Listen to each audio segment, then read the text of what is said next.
Muy queridos hermanos de la familia vicentina, un saludo muy especial ya en las vísperas de la gran solemnidad de nuestro santo fundador San Vicente de Paúl.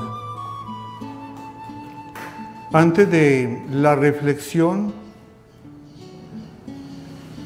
espero que ustedes se unan a esta oración con la que le vamos a pedir al Señor nos dé la fuerza necesaria que dio a San Vicente de Paúl para cumplir su vocación y misión. Oremos. Señor Dios nuestro, que para la evangelización de los pobres y la formación del clero infundiste en tu sacerdote San Vicente de Paúl las virtudes apostólicas. Haz, te rogamos, que los que seguimos el ejemplo de su vida sintamos de continuo la urgencia de la caridad para perpetuar la misión de tu Hijo en el mundo. Por el mismo Jesucristo nuestro Señor. Amén. Oh María concebida sin pecado, rogad por nosotros que recurrimos a vos. San Vicente de Paúl, ruega por nosotros. Santa Luisa de Marillac, ruega por queridos nosotros. Hermanos, me han pedido una reflexión acerca de San Vicente de Paúl.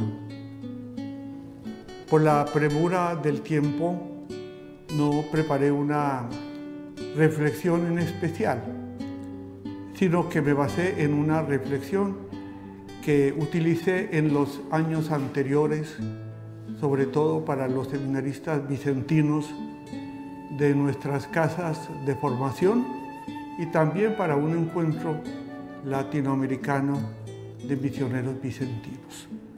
Este artículo es de gran actualidad y me parece a mí que indudablemente a ustedes también les va a iluminar mucho en su vida de vicentinos en cualesquiera de las ramas en las que estén.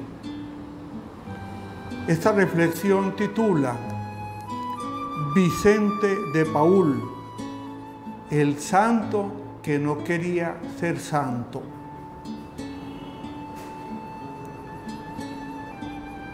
Vicente de Paúl, joven campesino del sur de Francia, que como muchos jóvenes de su tiempo y de su patria, buscó y llegó al sacerdocio con el fin de lucrarse y de sacar a su familia de la pobreza en la que se encontraba. No era nuestro santo fundador un sacerdote malo ni pervertido. Sencillamente era uno de tantos sacerdotes de los que había muchos en su tiempo que no tenían ideales de santidad, ni servicio de Dios, ni a las almas. Era en definitiva un sacerdote mediocre, con grandes deseos de llevar una vida muelle y sin grandes sacrificios. Un sacerdote que había llegado al ministerio no para ser pastor, sino para usufructuar la piel, la leche y la carne de las ovejas, como lo dice el profeta Ezequiel en el capítulo 34. Así como Dios un día le cambió a Pablo de Tarso sus ideales y sus caminos en el trayecto hacia Damasco, a Vicente de Paúl le dividió en dos partes también su vida. Miremos brevemente los senderos que el buen Dios tenía sobre él. las pruebas de la vida. Ya en sus años maduros, él como fruto de su vida dirá: no se puede conocer el progreso de una persona sino después de algún tiempo de tentación. Los evangelios son claros en que nuestro Señor tuvo 3 grandes tentaciones al inicio de su vida pública, pero las venció. Podemos imaginarnos lo imposible. ¿Qué hubiera pasado en el plan redentor querido por Dios si él hubiera caído en la triple tentación o la cobardía de no haber bebido el cáliz de la pasión? En nuestra vida hay momentos definitivos en los que entran en juego la fidelidad a la llamada de Dios y las consecuencias que de ella se derivan para nuestro futuro. A estos momentos llamémosles con el nombre de tentaciones, pero refirámonos aquí solo a las grandes tentaciones, las que hemos vencido y nos han vivificado. No todos nuestros hermanos fueron capaces de superarlas, pues sucumbieron ante ellas. Bien conocemos nosotros cuántos misioneros vicentinos, cuántas hijas de la caridad, cuántos laicos de la familia vicentina ante las tentaciones echaron la mirada atrás. Vicente de Paúl fue tentado y salió purificado y victorioso de ellas. Los biógrafos mencionan algunas de sus tentaciones. El padre André Dodin, vicentino francés, habla de la tentación del orgullo juvenil, de la ambición y la tentación de la curiosidad por la que, según el mismo Vicente, fue acosado. Diríamos que estas son las tentaciones veniales.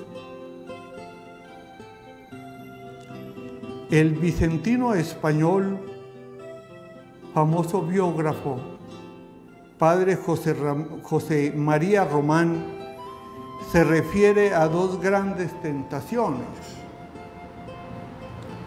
Y el también vicentino español, padre Miguel Pérez Flores, no habla de 2, sino de 3.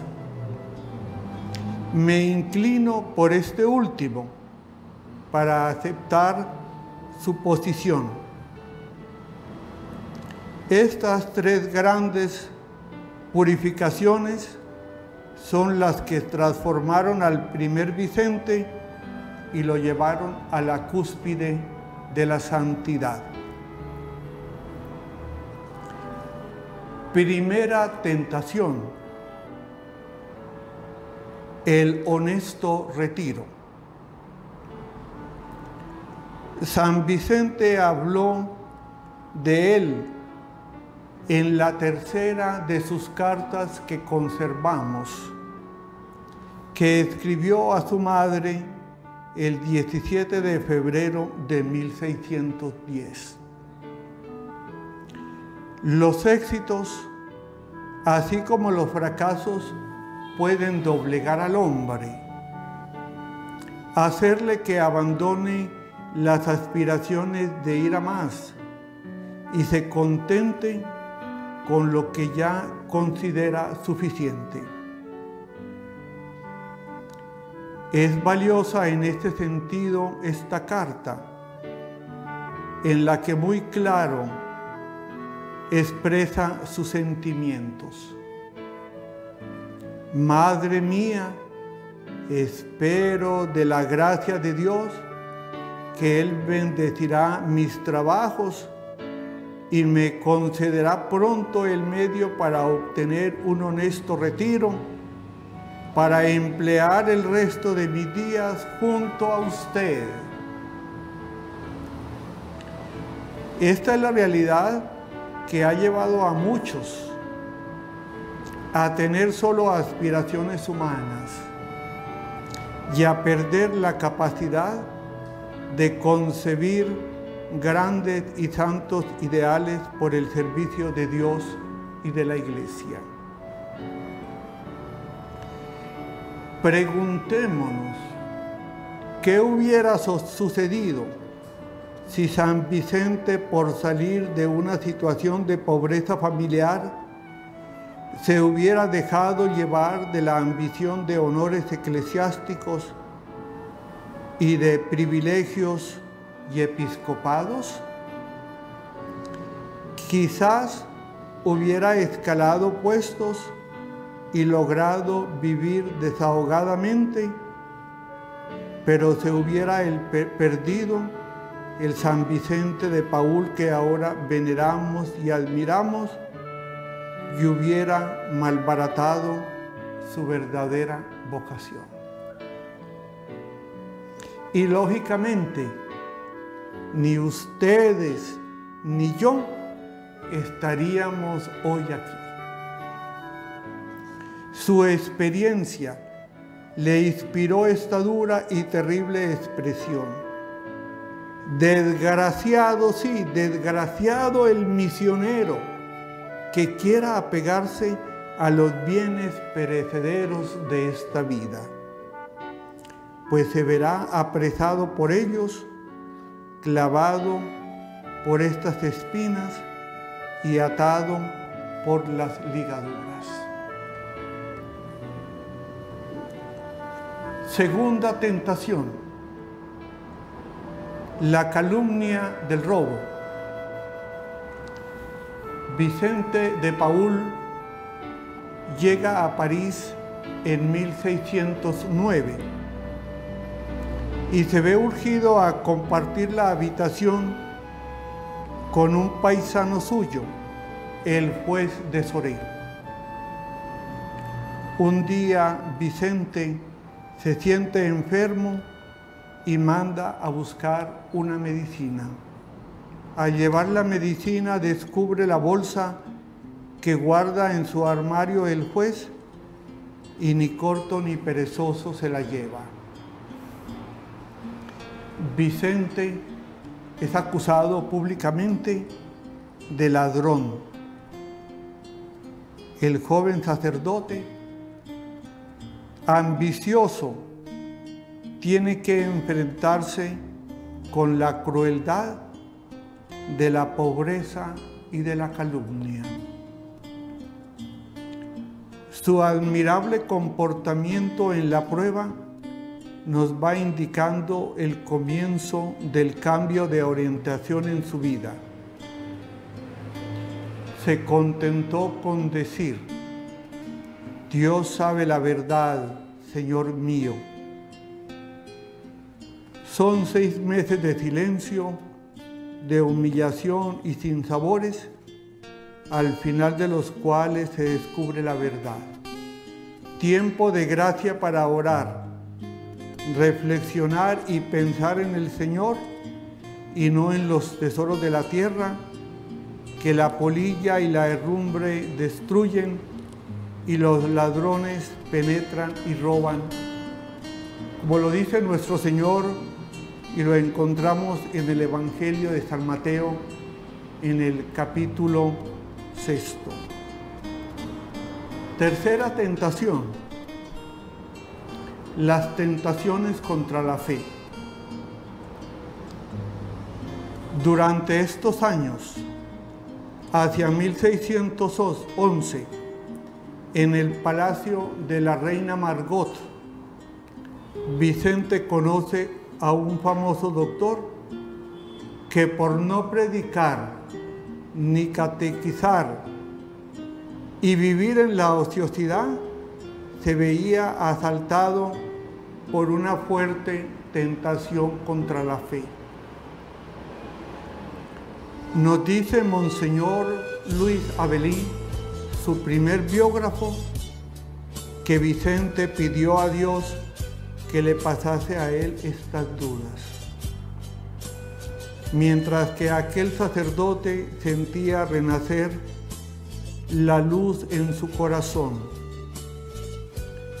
Vicente bajaba al fondo de aquellos abismos de dudas, de tentaciones y oscuridades de que acababa de sacar a su hermano sacerdote.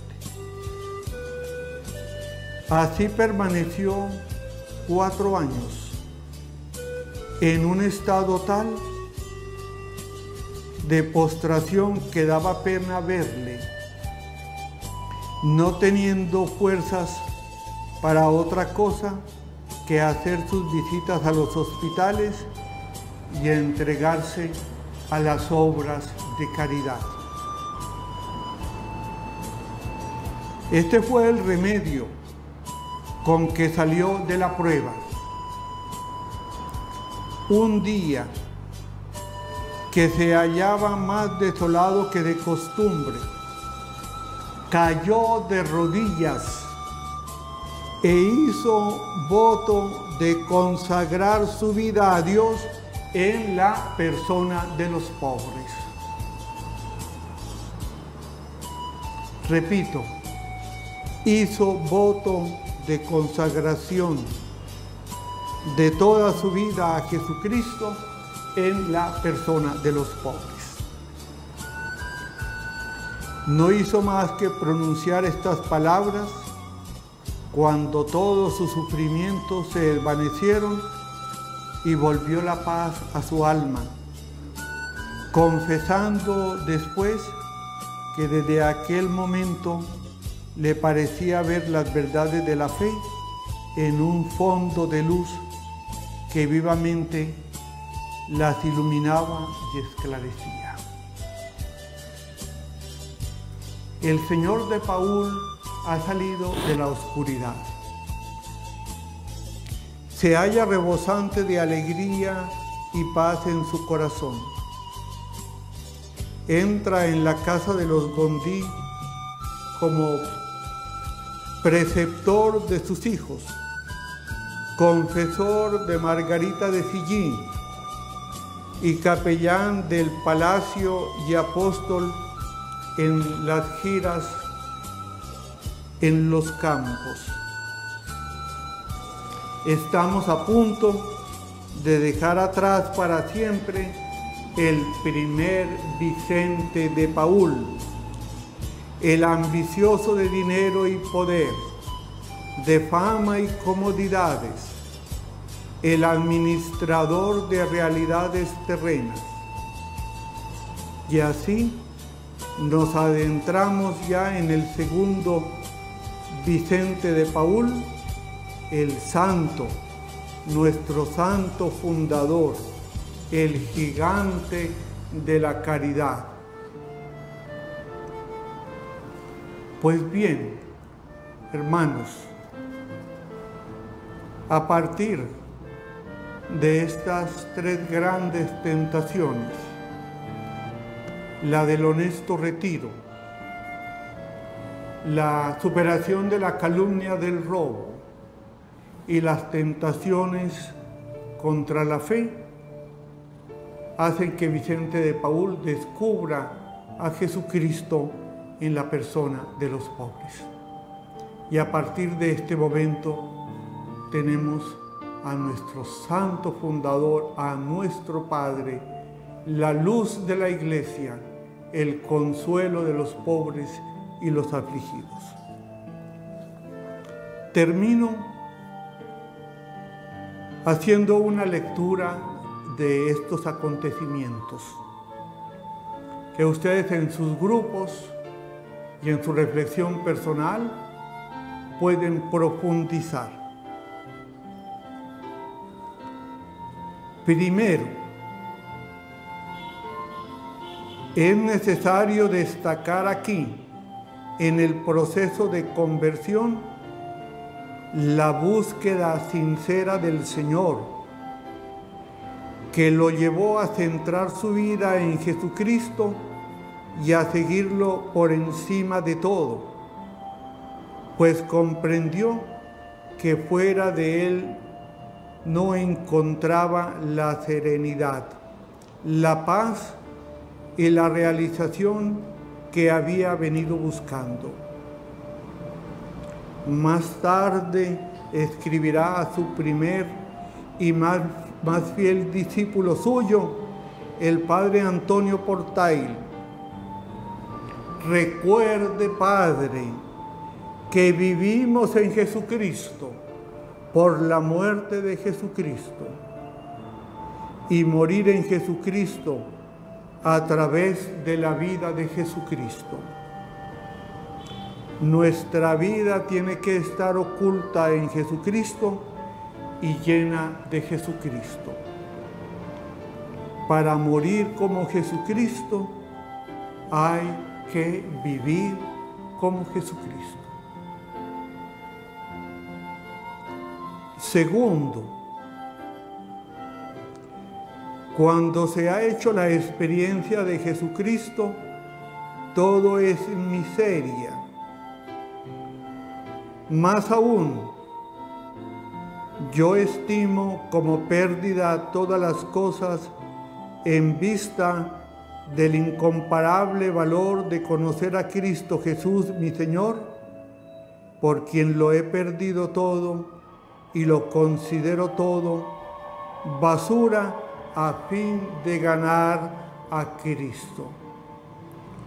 Como nos lo dice hermosamente San Pablo en su carta a los Filipenses, en el capítulo 3. Nadie puede hacer un desprendimiento radical si su vocación no está fundada en el Señor como roca firme. Bien nos lo dice nuestro Señor en el Evangelio según San Mateo, en el capítulo 7. Edificar la casa sobre la roca firme de Jesús.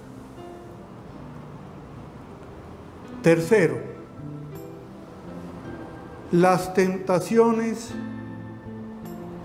son muchas veces utilísimas al hombre, aunque sean graves y molestas, porque en ellas es uno humillado, purificado y enseñado.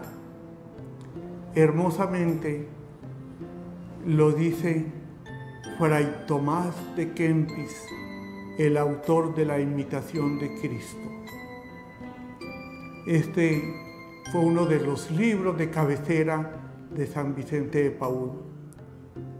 El libro que ha tenido más ediciones después de la Sagrada Escritura y que sigue siendo de gran actualidad. En las tentaciones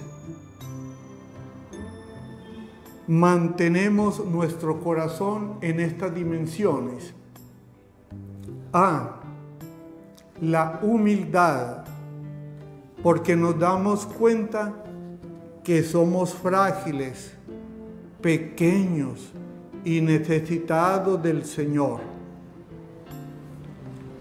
Muy hermosamente también lo experimentamos hoy en el Papa Benedicto y el Papa Francisco, que hablan de sus debilidades, que no las maquillan. También tienen sus tentaciones y humildemente reconocen cómo el Señor no les falta. De la misma manera nosotros, ser humildes, saber que si nuestro corazón está en el Señor, Él no nos va a faltar. B, vigilancia. nos hacen estar atentos, alertas a los movimientos de nuestro corazón. C. Las tentaciones nos purifican de nuestros pecados. De otra parte, a saber que por nosotros solos no podemos, sino que necesitamos de la gracia de Dios y tener una actitud de misericordia con los hermanos que pasan por estas tribulaciones. El reconocer las propias tentaciones de nuestra vida nos llevan a ser más humanos, más atentos, menos duros con nuestros hermanos en medio de sus debilidades, mirándonos a nosotros mismos en nuestras propias debilidades, seremos más benignos, más amables, más misericordiosos con los hermanos. Y cuarto y punto final, los pobres son un camino de sanación. El contacto con nuestros hermanos, los pobres, nos lleva a superar los escrúpulos, a olvidarnos de nosotros mismos, a descentrarnos de nosotros, a actuar en expresión de San Vicente, con un amor afectivo, pero también efectivo, descubriendo en medio de las miserias la persona santa de Jesús. Al leer la vida de nuestros santos fundadores, San Vicente de Paúl, ya hacíamos un breve recuento de cómo el encuentro con los pobres fue el que lo llevó a que dedicara plenamente su vida al servicio de ellos. Y Santa Luisa de Marillac, con sus escrúpulos, con sus obsesiones, también llegó a la santidad, porque al encontrarse con los pobres le hicieron descubrir en la persona de sus propias miserias a Cristo Jesús. A ambos, en el encuentro con los pobres, se sanaron para siempre, y en el servicio de ellos alcanzaron la realización. Queridos hermanos y hermanas, que esta solemnidad de San Vicente de Paúl nos lleve a amar más al Señor, a amar más a nuestros hermanos en los diversos grupos a los que pertenecemos, y a amar y servir a tantos y tantos pobres que esperan de nosotros nuestra palabra, nuestro consuelo, nuestra compañía. Muchas gracias.